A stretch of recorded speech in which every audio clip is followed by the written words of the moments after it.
ശ്രീ രാഹുൽ ഈശ്വറും ശ്രീ അനിൽകുമാർ അയ്യപ്പനും കഴിഞ്ഞ ദിവസം ബൈബിളിലെ യേശുവും ഖുർആനിലെ ഈസയും എന്ന വിഷയത്തെക്കുറിച്ച് ഒരു സംവാദം നടത്തുകയുണ്ടായി. ഈ സംവാദത്തിൽ പങ്കെടുക്കുവാനും ചോദ്യോത്തര വേളയിൽ ശ്രീ രാഹുൽ ഈശ്വറിനോട് ഒരു ചോദ്യം ചോദിക്കാനും ആ ചോദ്യത്തിന് രാഹുൽ ഈശ്വർ നൽകിയ മറുപടിക്കകത്തുള്ള തത്വചിന്തപരമായും ചരിത്രപരമായും വസ്തുതാപരമായിട്ടുള്ള വൈരുദ്ധ്യങ്ങളെ ചൂണ്ടിക്കാണിക്കാൻ ആഗ്രഹിക്കുന്നു. നമുക്ക് ആദ്യം ഈ വീഡിയോ ഒന്ന് കാണാം. ഈ ചോദ്യം ബിനോയാണ് ചോദിക്കുന്നത്. പേരെഴുതിയതിന് വളരെ സന്തോഷം. ശിവനോടാണ്. ലോകത്തിൻ്റെ പ്രധാനപ്പെട്ട 3 നിയമങ്ങളാണ് ലോ ഓഫ് നോൺ കോൺട്രഡിക്ഷൻ.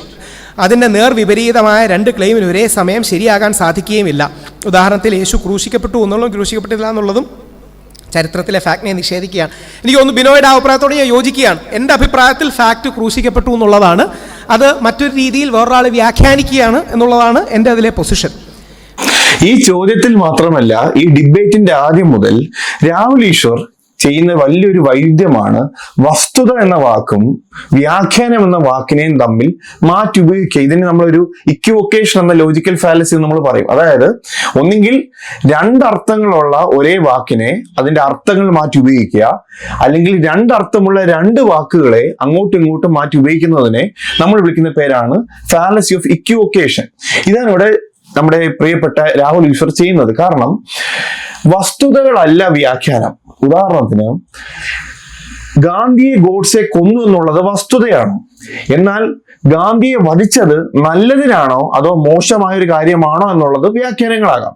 ഉദാഹരണത്തിന് ചില രാജ്യങ്ങളും ചില മതവിഭാഗങ്ങളും ഈ പറയുന്ന ഗാന്ധിയെ വധിച്ചത് നല്ലതെന്ന് വ്യാഖ്യാനിക്കുന്നവരുണ്ട്. എന്നാൽ അതല്ല, അത് തെറ്റായ ഒരു കാര്യമെന്ന് അധികം ഇന്ത്യക്കാരും വ്യാഖ്യാനിക്കുന്നതിനോട് ചേർന്ന് നിൽക്കുന്നവരുമുണ്ട്. പറഞ്ഞു വരുന്ന കാര്യം, ഇങ്ങനെയുള്ള വ്യാഖ്യാനങ്ങൾ നിലനിൽക്കവേ ഗാന്ധിയെ ഗോഡ്സെ വധിച്ചു എന്നുള്ളത് ഒരു വ്യാഖ്യാനമല്ല, അതൊരു വസ്തുതയാണ്.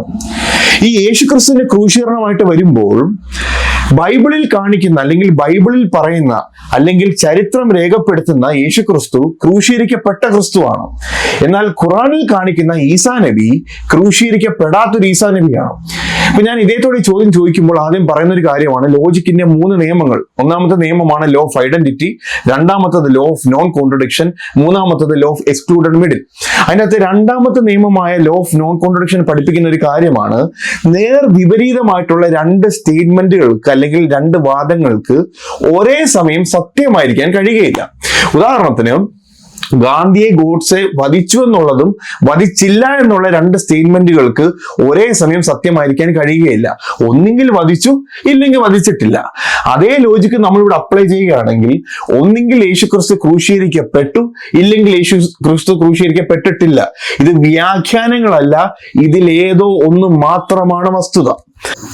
അങ്ങനെയാണെങ്കിൽ ചരിത്രത്തിൽ ക്രൂശീകരിക്കപ്പെട്ട യേശുവും ക്രൂശീകരിക്കപ്പെടാത്ത ഈസാ നബിയും ഒരു വ്യക്തിയല്ല. ഇത് വ്യാഖ്യാനങ്ങളല്ല, ഇത് വസ്തുതകളാണ്.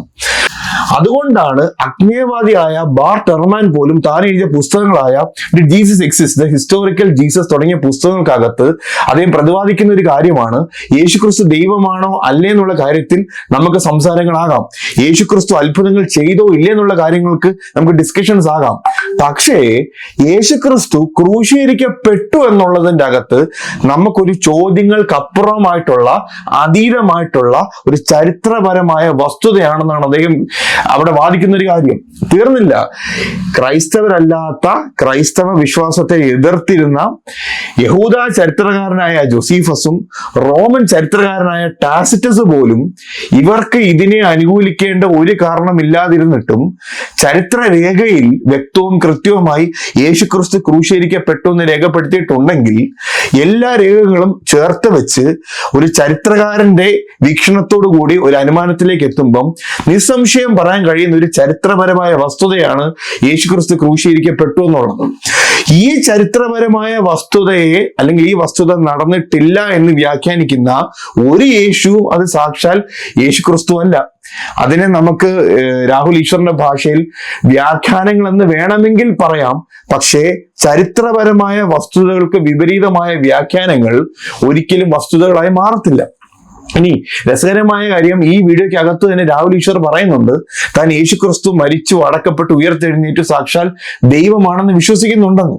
നമുക്ക് ആ ഭാഗം ജസ്റ്റ് ഒന്ന് കാണാം. ഇതിലെ ഒരു കുരിശുമരണം ഏറ്റവും പ്രധാന വ്യത്യാസമാണ്. ആ വ്യത്യാസത്തിൽ എൻ്റെ വിശ്വാസമാണ് പറയുന്നത്. ചരിത്രരേഖകൾ പ്രകാരമുള്ള എൻ്റെ ബോധ്യവും വിശ്വാസവും യേശുക്രിസ്തുവിൻ്റെ കുരിശുമരണം നടന്നു എന്ന് തന്നെയാണ്. ആ കുരിശുമരണത്തിൽ ഉയർത്തെഴുന്നേറ്റു എന്നാണ് ഞാൻ വിശ്വസിക്കുന്നത്. അതുകൊണ്ടാണ് ഒരുപക്ഷെ ആ ദിവസം ഞാൻ എഴുതിയ പോസ്റ്റാണ് ഈ തർക്കത്തിന് ബേസ് ആയത്. അതിൽ നമ്മുടെ മുസ്ലിം സഹോദരങ്ങളുടെ നിലപാടിനോട് ബഹുമാനപുരസരം വിയോജിക്കുന്നു. പക്ഷേ അവരെ യേശുവിനെയും കന്യാമറിയത്തെ ആദരിക്കുന്നത് വളരെ സന്തോഷത്തോടെ സ്വീകരിക്കുന്നു. രാഹുൽ ഈശ്വർ പറഞ്ഞതുപോലെ ക്രൂശീകരിക്കപ്പെട്ട യേശുവും ക്രൂശീകരിക്കപ്പെടാത്ത യേശുവും ഒരേ സമയത്ത് ചരിത്ര പുരുഷന്മാരല്ല. നമ്മൾ നേരത്തെ പറഞ്ഞ ലോ ഓഫ് നോൺ കോൺട്രഡിക്ഷൻ പ്രകാരം ഇതിലേതോ ഒന്ന് മാത്രമാണ് സത്യം, വ്യാഖ്യാനങ്ങളല്ല, മാത്രമാണ് വസ്തുതകൾ. ഇനി ഇതെല്ലാം ചേർത്ത് വെക്കുമ്പോൾ ബൈബിളിലെ യേശുവും ഖുറാനിലെ ഈസയും ഒരേ വ്യക്തിയാണോ എന്നുള്ള ചോദ്യത്തിന് നമുക്ക് വ്യക്തവും കൃത്യമായിട്ട് ലഭിക്കുന്ന മറുപടിയാണ് ഇത് രണ്ടും ഒരു വ്യക്തിയല്ല. അതിന് ഉദാഹരണത്തിന് ജനനം തന്നെ നമ്മൾ എടുക്കുവാണെങ്കിൽ ബൈബിളിലെ യേശു ജനിക്കുന്നത് ബേത്ലഹേമിലാണ്, അദ്ദേഹം ഒരു പുൽത്തൊട്ടിയിലാണ് ജനിക്കുന്നത്. എന്നാൽ ഖുറാൻ 19:23 നമ്മൾ വായിക്കുമ്പോൾ നമ്മളവിടെ കാണുന്നൊരു കാര്യം, അതിന്റെ മുൻ വാക്യങ്ങളും കൂടെ അല്ലെങ്കിൽ ആയത്തുമ്പോൾ ചേർന്ന് വായിക്കുമ്പോൾ കാണുന്നൊരു കാര്യം, മറിയ പ്രസവ സമയത്ത് ഒരു നിർജ്ജന പ്രദേശത്തേക്ക് മാറിപ്പോവുകയും ഒരു ഈന്തപ്പനയ്ക്ക് കീഴിലാണ് യേശുവിന് ആ ഈസാ നബിക്ക് ജനനം നൽകുന്നത്. ഈന്തപ്പനയ്ക്ക് കീഴിൽ ജനിച്ച ഈസാ നബിയും ബേത്ലഹേമിൽ ആട്ടിൻതൊഴുത്തിൽ ജനിച്ച യേശുവും ഒരു വ്യക്തിയാണെന്ന് വാദിക്കുന്നുണ്ടെങ്കിൽ ഇത് രണ്ടും ഒന്നാണെന്ന് തെളിയിക്കാൻ തക്ക രീതിയിലുള്ള എന്തെങ്കിലും തെളിവ് രാഹുൽ ഈശ്വറോ അല്ലെങ്കിൽ അതിന് തത്തുല്യമായി വാദിക്കുന്ന ഈ പറയുന്ന മതത്തിലുള്ള വ്യക്തികളോ മുൻപോട്ട് നൽകേണ്ടതാണ്. അത് നൽകാത്ത കാലത്തോളം നമ്മൾ ലോജിക്കിന്റെ നിയമങ്ങൾ വെച്ചാണെങ്കിലും ചരിത്രത്തിന്റെ വാസ്തവങ്ങൾ വെച്ചിട്ടാണെങ്കിലും അല്ലെങ്കിൽ വസ്തുതകൾ വെച്ച് ചേർന്ന് നോക്കുമ്പോൾ ബൈബിളിലെ യേശു ഒരു ചരിത്ര പുരുഷനാണ്. അദ്ദേഹത്തിന്റെ ജനനം, ജീവിതം, മരണം, ഉയർത്തെഴുന്നേൽപ്പ്, രണ്ടാം വരവ് എന്നത് പഴയ നിയമത്തിലെ പ്രവചനങ്ങളും പുതിയ നിയമത്തിലെ ദൃക്സാക്ഷികളുടെ എഴുത്തിനാലും വ്യക്തവും കൃത്യവുമായിട്ട് രേഖപ്പെടുത്തിയ ഒന്നാണ്.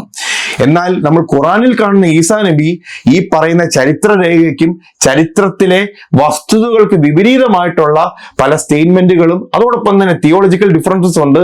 അത് രാഹുൽ ഈശ്വർ ഈ വീഡിയോക്കകത്ത് വാദിക്കുന്നത് പോലെ അദ്ദേഹം അതിലോട്ട് സംസാരിക്കുന്നില്ല അല്ലെങ്കിൽ അത് ഡിസ്കസ് ചെയ്യാൻ താല്പര്യപ്പെടുന്നില്ല. നമുക്ക് ഈ തിയോളജിക്കലായിട്ടുള്ള എല്ലാ വ്യത്യാസങ്ങളും മാറ്റി വെച്ചാൽ തന്നെ ചരിത്രപരമായി ഇത് രണ്ടും ഒരു വ്യക്തിയല്ല നമുക്ക് വ്യക്തവും കൃത്യവുമായിട്ട് കാണാൻ കഴിയും. യോഹന്നാന്റെ സുവിശേഷം 8:32 യേശു പറയുന്ന ഒരു ലോക പ്രശസ്തമായിട്ടുള്ള ഒരു സ്റ്റേറ്റ്മെന്റ് ആണ്, നിങ്ങൾ സത്യം അറിയുകയും സത്യം നിങ്ങളെ സ്വതന്ത്രമാക്കുകയും ചെയ്യും. പല വ്യാജങ്ങളും പല കള്ളങ്ങളുമായിട്ടുള്ള വസ്തുതകൾ എന്ന ലേബലിലോ വ്യാഖ്യാനങ്ങൾ എന്ന ലേബലിലോ വന്നാലും വ്യക്തവും കൃത്യവുമായി സത്യത്തെ നോക്കിക്കൊണ്ട് സത്യത്തെ തിരിച്ചറിഞ്ഞുകൊണ്ട് ജീവിപ്പാൻ നമുക്ക് ഏവർക്കും കഴിയട്ടെ. എല്ലാവരും ദൈവം അനുഗ്രഹിക്കുമാറാകട്ടെ. Thank you.